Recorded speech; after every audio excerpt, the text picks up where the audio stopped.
Air traffic controllers have been feeling the pain during the shutdown, missing their first full paycheck last week. A lot of them are juggling their families, their work, bills. Some are taking on second jobs to make ends meet. And keep in mind, they've already got some of the most stressful jobs you can imagine. Andrea Nakano shares the impact on those workers trying to keep travelers safe.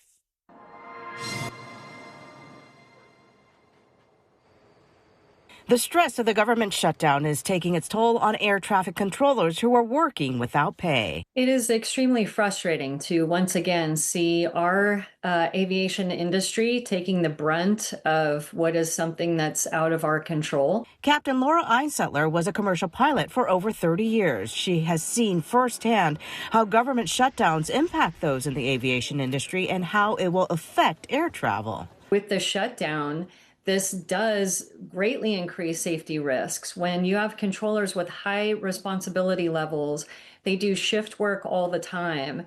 And to now be added with the stress of how can I even pay for my rent or my mortgage or put food on the table for my family. As the shutdown enters its 6th week, roughly 13,000 air traffic controllers and 50,000 Transportation Security Administration officers are working without pay. The FAA says 20 to 40% of controllers are not showing up for work at the country's 30 largest airports. Many can no longer afford to pay for expenses like childcare to be able to go to work.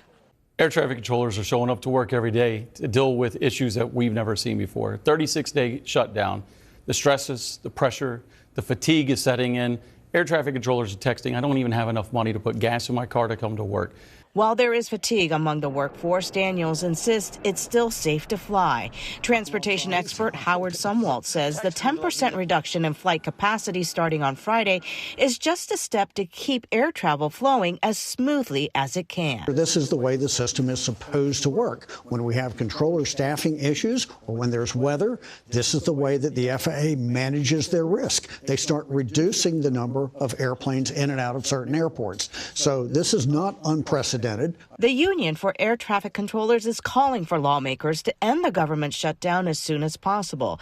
Captain Einsettler, though, fears it will drag on a little longer until lawmakers feel the pain of the government shutdown themselves. It means that people's flights are going to be getting canceled. And especially as we're going into the holidays, you know, as far as my own opinion, but when our policymakers, our budget makers, they're not getting paid and their flights are canceled, then I think things will be moving even faster. All right, again, to recap here, airlines are going to have to start canceling their flights incrementally at several airports on Friday. The cancellations will ramp up into next week. Now, again, as Kevin reported, we're still waiting on specific details from the airlines and the FAA, like the final list of airports that will be affected by this and, of course, which flights will be canceled.